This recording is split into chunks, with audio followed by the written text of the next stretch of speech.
Before we jump into our session this morning, just by way of review, just want to refresh our perspective on why we're here, and then I'm going to invite Chuck to come up and teach. So last night, as Patty and I were able to share, we set in front of us all a very simple definition of what a gospel movement is. And the simplest definition is the whole church taking the whole gospel to the whole community. Just reflecting on your New Testament, when we see the church in the New Testament and the letters that Paul wrote, and even the letters that Jesus, or the message Jesus gave to the churches, he was talking to a church in a city. So the most prominent description of ecclesia in the New Testament is all the believers in a city equals the church. One friend says that in this day, God is restoring the geographical integrity of the local church. I'll let you think about that for a minute. In other words, there is a church of Central Lane County, if you will. There's a church of our community, and it's made up of everyone who is genuinely following Jesus Christ. Agreed? There's a bunch of people who live here who are genuinely following Jesus. We go to their church. Okay? The whole church taking the whole gospel to the whole community.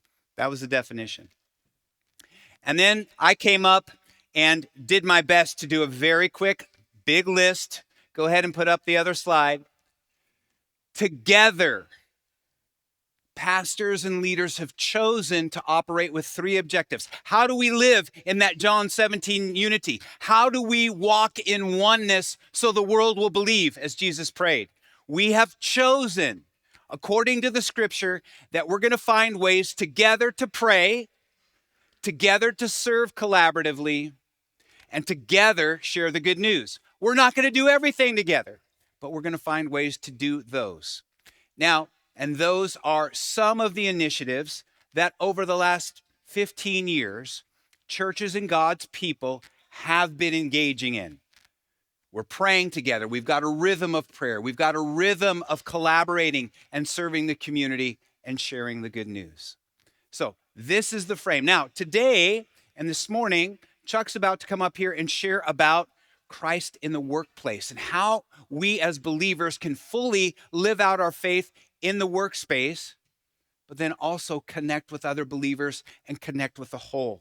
So we are seeing one another in the workplace as well. And what could God do if he continues, and we continue, as Patty said, yield to that work of oneness? What else could God do as we're joined together in deeper and broader ways for the glory of God in this community? Because you see, I'm here with you like in John 1. We want everyone in our community to be able to hear, see, and touch Jesus.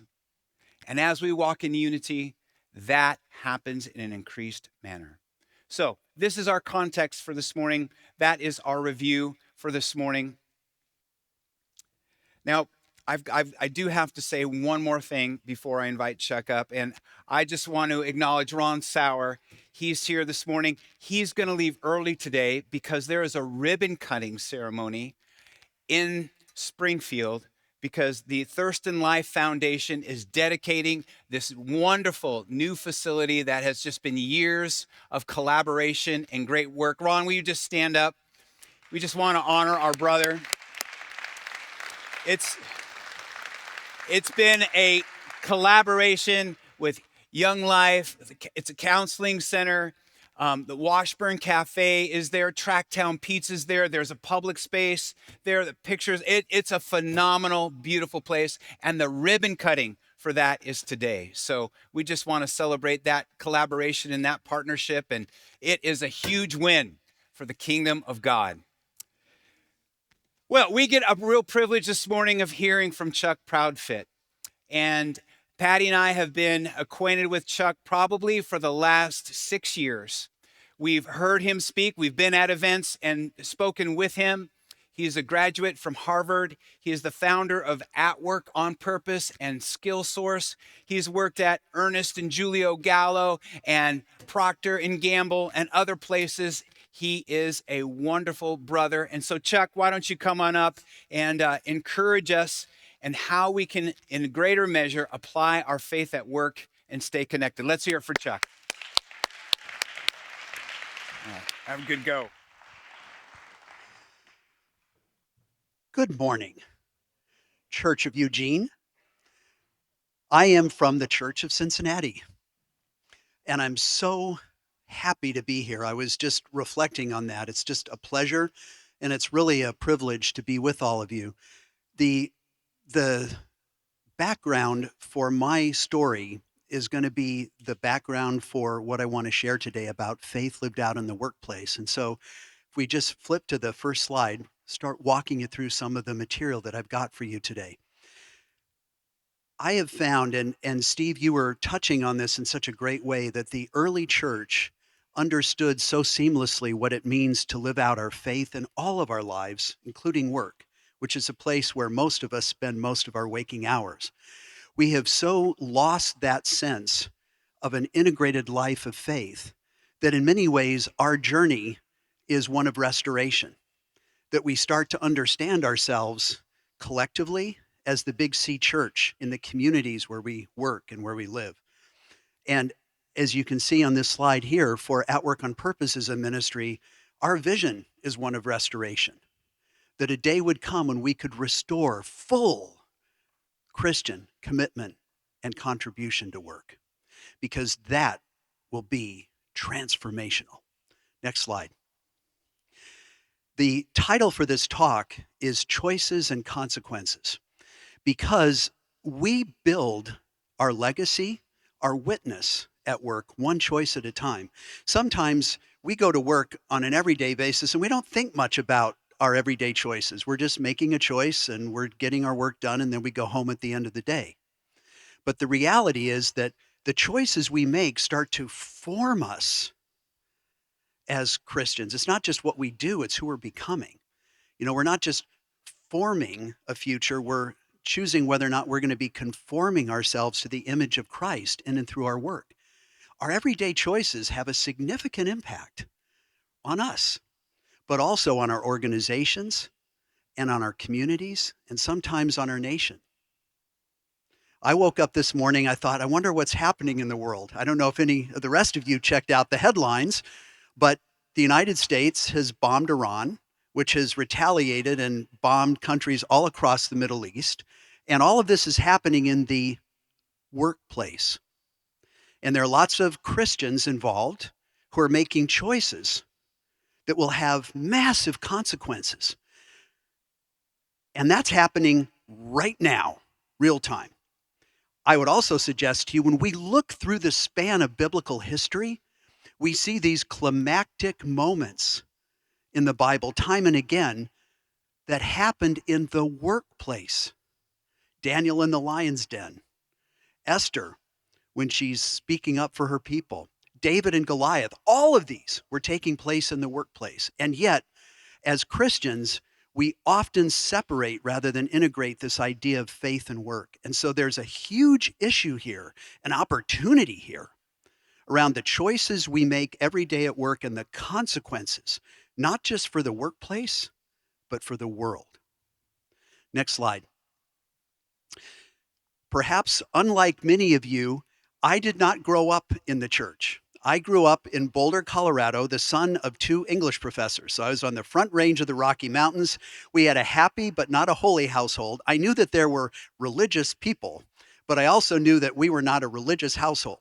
So religion was something that just sort of floated out there somewhere, but I didn't have any real sense of what it meant for my life or what it meant for the world. However, when I got to Harvard University, things changed. Next slide. Harvard was far and away the most cosmopolitan place I've ever lived. There were people there from all over the world, including all the faith traditions of the world.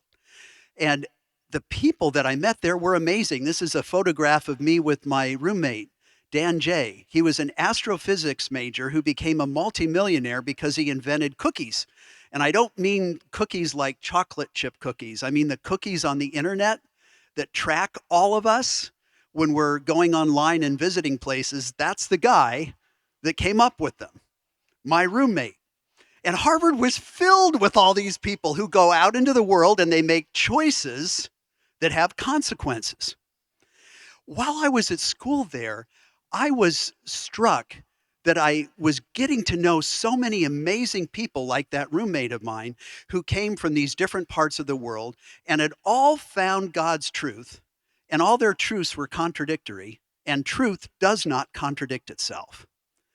I was intrigued by that as a guy who didn't have any faith background, but ended up having a faith curiosity. However, I put it on the back burner because what was on the front burner was work. I wanted to graduate from Harvard and take a job, and I ended up taking a job at a multinational consumer products company in Cincinnati, Ohio called Procter and Gamble. Next slide.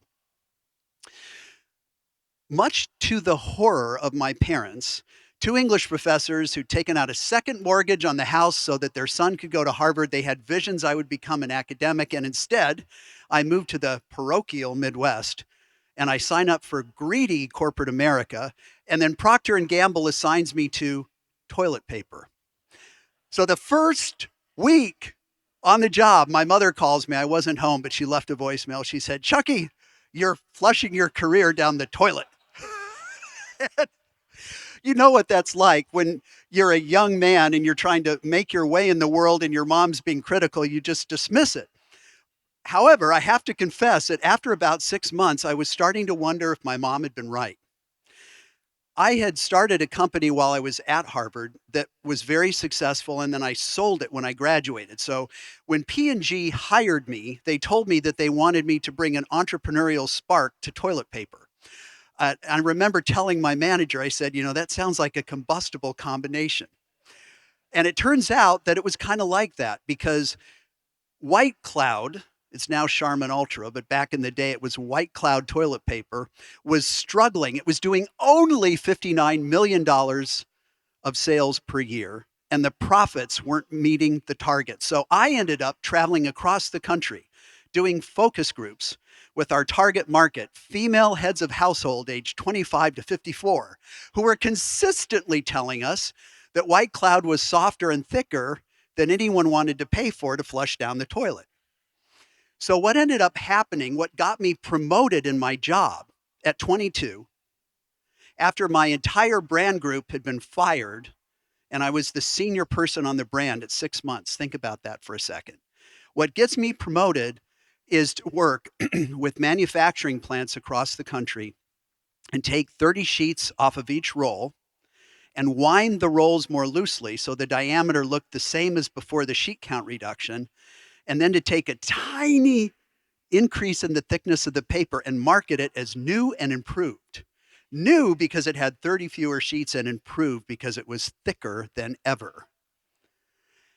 And this got me promoted, and it also got me what I call a quarter life crisis. Most of us have a midlife crisis. I had a quarter life crisis because I'm thinking to myself, is this really what work is all about? I mean, 6 months ago, I was traipsing around Harvard Yard imagining what it was going to be like to go out into the world, climb the ladder of success, and make my mark. And 6 months later, I'm on toilet paper with a job that feels as hollow as a toilet paper roll. And I was walking home from work, and I thought to myself, I'm going to get promoted for short sheeting the consumer. And I got back to my apartment, which had a deck that looked out over the skyline of the city. And I sat there entirely depressed. I knew that I wasn't going to be able to motivate myself for this kind of work for the rest of my life, but I had absolutely no idea what kind of work would motivate me. As I thought more deeply about it, I thought, I really don't know what purpose work has in my life. In fact, I don't even know what the purpose of life is. Then I started to remember some of those friends from Harvard that had found God. They seemed always to be more centered when things got tough. It's like they had more ballast in stormy seas. Their boats didn't rock as much. And I wanted that. I didn't know what that was. I just wanted it. Looking back on it now, I think that was the Holy Spirit knocking on my heart. So I made a decision that night because of my frustration with work to start exploring comparative world religion and philosophy. And I spent the next 10 years doing that.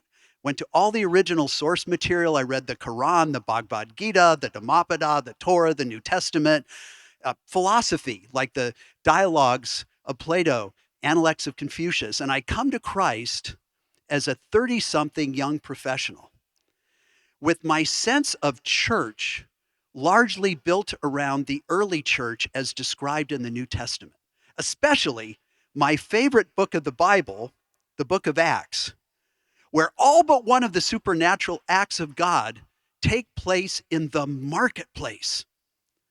So my sense of being a new believer was that I was going to have a life of faith, and I was going to put God at the center of all of my life, and work was one of the most important parts of my life. So imagine how stunned I was to start going to church and discovering that the vast majority of us go to church on Sunday and work on Monday. We separate rather than integrate faith and work. In fact, statistically, only 1 out of every 20, only 5% of working Christians consistently integrate faith and work.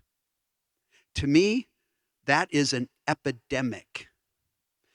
And I stumbled onto it as a new believer in my early 30s with my sense of faith framed around work. And that's why I'm so passionate about this space. And it's what led me to do a research project. When I was at Harvard, I did lots of those. So it was natural for me to explore. And I interviewed hundreds of working Christians all over the country. Some were new to work, some were close to retirement, men, women, different ethnic groups, socioeconomic classes, different parts of the country, lots of vocational variety. But what was fascinating to discover was that over and over again, there were 5 overarching areas of choice in the workplace. And in every one of these areas of choice, there's a choice that moves us in the direction of God's will for work and a choice that moves us away from it. What I want to do today is to walk you through those 5 areas of choice, because when you go back to work on Monday morning, you are going to encounter these same areas of choice. And the choices that you make at work are going to cumulatively build your witness at work. Next slide. Next slide. First area of choice. Will we isolate or integrate our faith with our work? I just touched on the reality that the vast majority of us separate rather than integrate. But a great example in history of a Christian in the workplace who lived an integrated life of faith was Abraham Lincoln. Here was a guy that God had anointed to become the chief executive officer for the United States, and he's faced with a conundrum. His faith tells him that all men and women are created equal, right? That we are all God's creation. We are all created in the image of God. So how can it be that because of a difference in skin color, some of us are enslaved? He couldn't live with that dichotomy. And as a result, he made a choice that led the United States into a civil war. But because of his choice, he stood for a principle that not only enabled him to live an integrated life of faith through his work, but changed the trajectory of our entire country. There's a character quality here, which is to be dedicated to the idea that we should settle for nothing less than an integrated life of faith. See, at the end of the day, this isn't just about living faithfully at work. It's about living faithfully everywhere, every day, every time. Abraham Lincoln is a great example of this. Next slide. Second area of choice, will we resist or respond to the vocational call that God has on our lives at work? So many times we go to work because we have to. In fact, a few months ago, I was driving to work myself, and I saw somebody else with a bumper sticker that said, I owe, it's off to work I go. I thought, there you go. This person's going to work so they can make a living, but they don't have any vision for their work beyond provision. So on Monday morning, in that mindset, we have to go to work. We don't get to go to work. And there are so many aspects of our culture that cause us to resist opportunities that God may be moving us towards because the world's ways are different from God's ways. So the tension here, the choice here is, will we resist or respond? And a great example of this is Susan Boyle. Some of you may remember in 2009 when she decided to audition for Britain's Got Talent. And the YouTube video of her performance that night has been one of the biggest YouTube videos of all time. Millions and millions and millions of hits. But here's the backstory about Susan Boyle. She grew up as a Christian in her parish with a beautiful voice. Her family, her friends strongly encouraged her to go into a musical career. But she resisted because she doubted whether she could be successful. So if you go back and watch this video, which is just like 5 minutes long, something like that, when she walks out on stage, you see this ticker tape thing up top that says unemployed, age 47. So this is a lady who has essentially spent her entire work life going back and forth from one kind of job to the next, carrying this musical talent the whole time, but never fully exercising it. But that audition that night changed her life.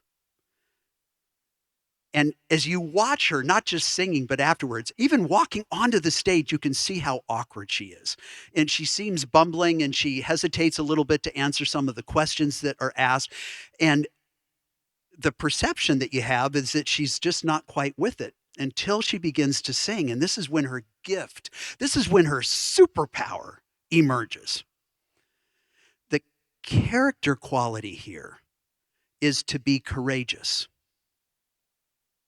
To have the courage to respond to the direction in which God is leading us, even when it seems countercultural or counter to our human common sense. This is the second area of choice. The third area of choice, next slide. Will we compromise or commit to kingdom standards in the way that we work?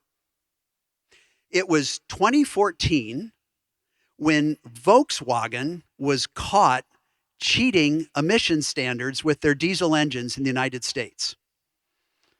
And over time, it turned out that it wasn't just VW, but also Audi. And it wasn't just in the US, it was all over the world. What happened behind the scenes is that VW's engineers had discovered a way to create software that mimicked emission passage when you really aren't. In other words, they found a way to cheat, and the leadership at VW signed off on it intentionally, deliberately, consistently. I have to ask the question, where was the voice of Christians in the leadership of VW in that era to say that your yes should be a yes and your no should be a no? VW has paid out over $59 billion in fines for what has come to be called Dieselgate. But I want to suggest to you that VW's lost a lot more than that, because their brand image is built around transparency, authenticity, simplicity, the people's car. VW violated its own brand ethos in the way that the company was led and the decisions, the choices that they made. And we can look at that and say, well, that's just car company people. But what about where you work? What happens when somebody's padding an expense report? Or where you know that something isn't quite legal, but nobody's auditing it, so you can get away with it. Or when your employer tells you to do something that you know may be legally justifiable, like plausible deniability, but ethically is wrong. How do you handle that? This is the choice, whether we compromise or commit. And the character quality here is to be honorable in a workplace that's often dishonoring. Next area, next slide. Will we spectate or serve when ministry opportunities emerge around us at work? Did you know in the US, the average congregation has under 100 people, but the average everyday working Christian has a sphere of influence of over 300 people, more than 3 times the size of the average congregation of a local church in our country. If we started to see the people around us at work in our sphere of influence as a mission field, an opportunity for ministry, it would change, like transform the way we see our jobs. In other words, instead of just seeing ourselves as employed, we would start to see ourselves as deployed by the Lord to be the church, to be the hands and feet of Jesus for the people around us. Another way to say it, every one of us at work has a position, but spiritually, God's given us a platform to be ambassadors of reconciliation, to bring the kingdom to the world through the place where we're working. A great example of this is my wife. That's a photograph of my family when our 2 adopted Korean kids were a lot younger. And my wife, Gerald, was serving as a mechanical engineer at Procter & Gamble. That's where I met my wife. And Gerald had been promoted through the ranks, and she was managing a department. And she approached the company and she said, would it be okay if once a quarter I could take my team, it was about 20 people, and we could volunteer in the community for a half day? And the company said yes. So one day, I decided to tag along with them. They had decided to go volunteer at a nonprofit called Crayons to Computers, a free store for teachers. So we show up, and there are 20 engineers and me. I am definitely not an engineer. So I felt a little out of place, but I was still curious to see what was going to happen. And a big semi truck pulled up, and our job was to unload all the stuff on the truck. It was old computers and notebooks and stuff like that. And we were to put it into their warehouse. And these engineers discovered that the inventory and warehousing system at Crayons to Computers was antiquated. And they made a decision that day to spend the next 6 months on their own time coming back to Crayons to Computers and creating a state-of-the-art system that nonprofit still uses to this day. I know. That's the difference between spectating and serving. And we are so positioned with these opportunities if we have the eyes to see the ministry opportunities that are right in front of us at work. Not just professionally, although we're meeting people in a professional context, but personally, in the lives that they have and the challenges that they face.